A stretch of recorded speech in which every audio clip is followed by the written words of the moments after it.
जय हिंद। आज का हमारा टॉपिक है भारतीय शास्त्रीय नृत्य यानी कि इंडियन क्लासिकल डांस, जो आने वाले एग्ज़ाम के लिए बहुत ही इम्पोर्टेंट है। एग्ज़ाम कोई सा भी हो, क्लासिकल डांस से क्वेश्चन जो हैं पूछे जाते हैं। तो आज हम लोग इन्हीं के बारे में जानेंगे। तो आप अपने कॉपी पर नोट्स ज़रूर कर लीजिएगा। तो चलिए शुरू करते हैं। यहाँ पर आप देख सकते हैं भारतीय शास्त्रीय नृत्य की प्रमुख शैलियाँ 8 हैं। एग्जाम में पूछा भी गया है कि इंडियन क्लासिकल डांस यानी कि भारतीय शास्त्रीय नृत्य कितने हैं, तो आप बताएंगे 8। दूसरा पॉइंट आप यहाँ पर देखेंगे, भारतीय जो शास्त्रीय नृत्य हैं, इन नृत्यों में तांडव, जो आप जानते हैं भगवान शिव जी करते हैं, और लास्य यानी कि पार्वती जी करती हैं। तांडव और लास्य 2 प्रकार के भाव जो हैं परिलक्षित होते हैं। तो ये जो क्लासिकल डांस होता है, इसमें जो भाव जो होता है वो 2 प्रकार के होते हैं। एग्जाम में पूछा भी गया है कि शास्त्रीय नृत्यों में कितने प्रकार के भाव जो हैं परिलक्षित होते हैं, तो 2 प्रकार के। अब हम लोग यहाँ पर देखेंगे कि इंडियन क्लासिकल डांस कौन कौन से हैं, किस किस राज्य में हैं, क्योंकि राज्य और डांस दोनों से क्वेश्चन जो हैं एग्जाम में पूछे जाते हैं। तो हमने यहाँ पर इंडिया का मैप बनाया है और इसी में हम लोग मैप के द्वारा इन्हें समझेंगे। तो आप यहाँ पर देख सकते हैं, पहले यहाँ पर जो राज्य हैं उनका लोकेशन देखेंगे। यहाँ पर आप देखेंगे, यहाँ पर केरल है, और इधर आप जाएंगे तो ये तमिलनाडु, इसके ऊपर जाएंगे तो आंध्र प्रदेश, और आंध्र प्रदेश के ऊपर जाएंगे तो उड़ीसा, और आप इधर पूर्वोत्तर भारत में आएंगे तो मणिपुरी, और यहाँ बीच में आप देखेंगे असम है, जो 7 सिस्टर के नाम से जानी जाती है, और इधर आप आएंगे तो ये है उत्तर प्रदेश। तो ये दोस्तों राज्यों की लोकेशन है जहाँ पर क्लासिकल डांस है। तो इन्हीं को हमें ध्यान रख के पढ़ना है। तो आप भी इसी तरीके से मैप में बनाकर ही इनका लोकेशन बना लीजिएगा, क्योंकि दोस्तों ऐसा करने से आपको जल्दी याद हो जाएगा। ठीक, तो यहाँ पर आप देखेंगे, पहले हम लोग केरल में देखते हैं। केरल राज्य में 2 क्लासिकल डांस हैं, एक है मोहिनीअट्टम और दूसरी है कथकली। पूछा भी जाता है कि मोहिनीअट्टम किस राज्य का शास्त्रीय नृत्य है या कथकली किस राज्य का शास्त्रीय नृत्य है, तो केरल राज्य का। अब हम लोग कुछ इसकी विशेषता देखेंगे, क्योंकि कभी कभी इन डांस से रिलेटिव कुछ विशेषताएं भी पूछ ली जाती हैं। तो यहाँ पर आप देखेंगे मोहिनीअट्टम। दोस्तों मोहिनीअट्टम जो है ये एकल स्त्रीय नृत्य है, यानी कि इसमें एक महिला ही डांस करती है। तो पूछा जाता है, कभी कभी डांस करने वालों की संख्या भी पूछ ली जाती है कि ये एकल नृत्य है या द्वितीय नृत्य है। तो इस तरीके से भी पूछे जाते हैं। आगे देखेंगे, ये जो मोहिनीअट्टम है, ये डांस जो है ये भगवान विष्णु ने धारण किया था। आपने टीवी में देखा भी होगा कि मोहिनीअट्टम का जो नृत्य है भगवान विष्णु ने धारण किया था। तो कभी कभी एग्जाम जो में इस तरीके के भी क्वेश्चन जो है पूछे जाते हैं कि कौन सा नृत्य है जो भगवान विष्णु ने मोहिनी के रूप में धारण किया था। तो नाम से ही आपको पता चल जाएगा, मोहिनीअट्टम। ठीक, उसके बाद आप यहाँ पर देखेंगे, दूसरा हमारा केरल में नृत्य है कथकली। कथकली आपने देखा भी होगा। इसमें दोस्तों सबसे इम्पॉर्टेंट पॉइंट ये है कि इसमें अभिनय, नृत्य और संगीत तीनों का समन्वय है, यानी कि इस कथकली नृत्य में 3 चीज़ें होती हैं। इन तीनों के बिना ये डांस नहीं होता है।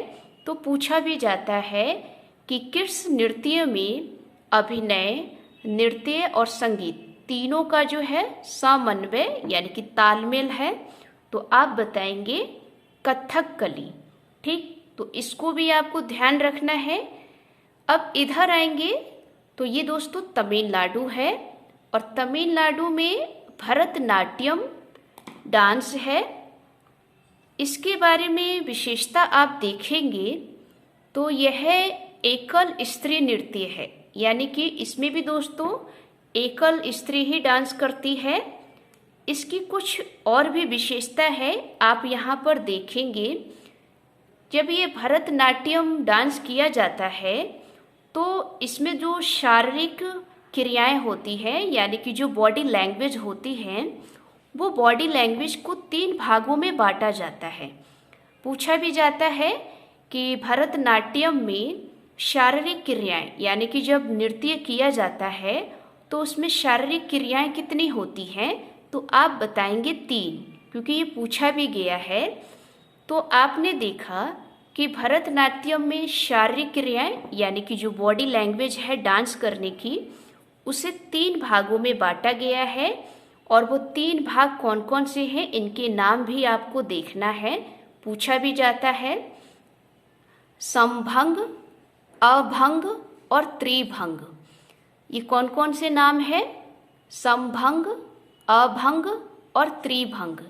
ये तीनों जो हैं भरतनाट्यम की शारीरिक क्रियाओं में इन्हें शामिल किया जाता है, तो इस चीज़ को भी आप ध्यान रखेंगे। फिर आप ऊपर जाएंगे तो आंध्र प्रदेश में कुचिपुड़ी नृत्य जो है नज़र आता है। ये कुचिपुड़ी जो है भारत का बहुत ही प्रसिद्ध नृत्य है, क्योंकि ये आंध्र प्रदेश में किया जाता है और हर बार एग्जाम में पूछा भी जाता है। फिर आप देखेंगे ऊपर आप जाएंगे तो उड़ीसा राज्य है। उड़ीसा राज्य में इसी के नाम से ही इसका नाम है ओडिसी। ओडिसी डांस जो है उड़ीसा राज्य में किया जाता है, और ये भी एक क्लासिकल डांस है। इधर आप आएंगे तो पूर्वोत्तर भारत में मणिपुर राज्य है। इसी के नाम से ही इसका नाम है मणिपुरी नृत्य, यानी कि इसको आप आसानी से याद भी कर सकते हैं क्योंकि यहाँ पर नाम से ही प्रसिद्ध है। ठीक, अब यहाँ पर आप देखेंगे असम। आप जानते हैं कि असम राज्य जो है वो 7 सिस्टर के नाम से जाना जाता है, क्योंकि असम जो है 7 राज्यों से अपनी सीमा बनाता है। तो यहाँ से क्वेश्चन जो है बनते हैं। अगर आप शास्त्रीय नृत्य में असम को देखेंगे तो इसमें है सत्रिया।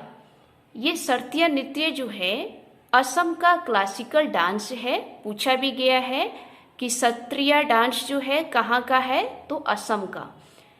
इसमें आपको इम्पॉर्टेंट पॉइंट नोट करना है, ये जो शास्त्रीय डांस है ये भारत का 8वां शास्त्रीय नृत्य जो है बना था। एग्जाम में पूछा भी गया है कि भारत का 8वां शास्त्रीय नृत्य कौन सा है, तो वो है सत्रिया।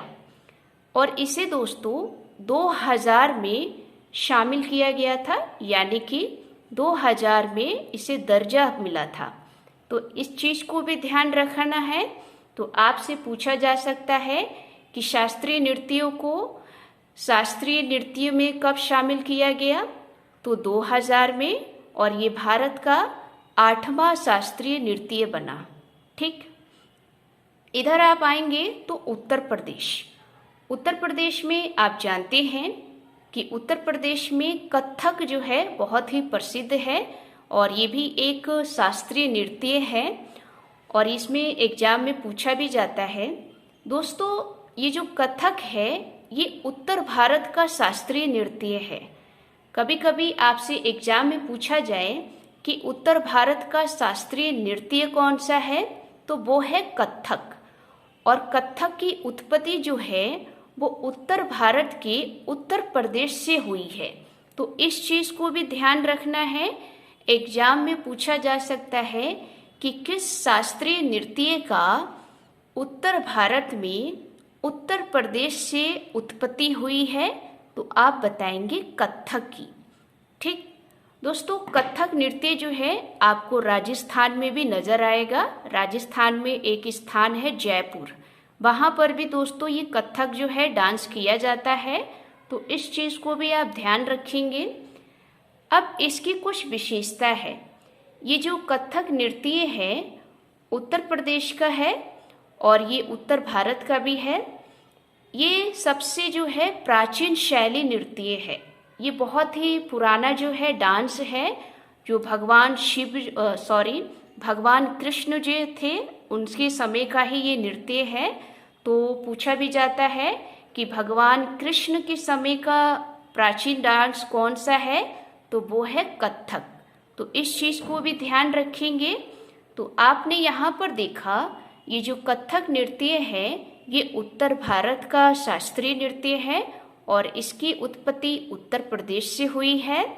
तो ये उत्तर प्रदेश का शास्त्रीय नृत्य भी है। और दूसरी बात आप यहाँ पर देखेंगे ये सबसे प्राचीन शैली का नृत्य है और ये भगवान कृष्ण जो है उनकी कथा से संबंधित है। तो इस चीज़ को भी नोट करके आपको रखना है। तो आपने देखा भारत में टोटल कितने भारतीय शास्त्रीय नृत्य हैं, तो 8। वो कौन कौन से हैं? मोहिनीअट्टम, कथकली, भरतनाट्यम, कुचिपुड़ी, ओडिसी, मणिपुरी, सत्रिया और कथक। ये 8 जो है शास्त्रीय नृत्य हैं और कितने राज्यों में है? 7 राज्यों में। क्योंकि दोस्तों 2 तो केरल राज्य में है और बाकी जो राज्य हैं इनमें एक एक है। तो इस चीज़ को भी ध्यान रखना है। तो आज का ये टॉपिक आपको कैसा लगा?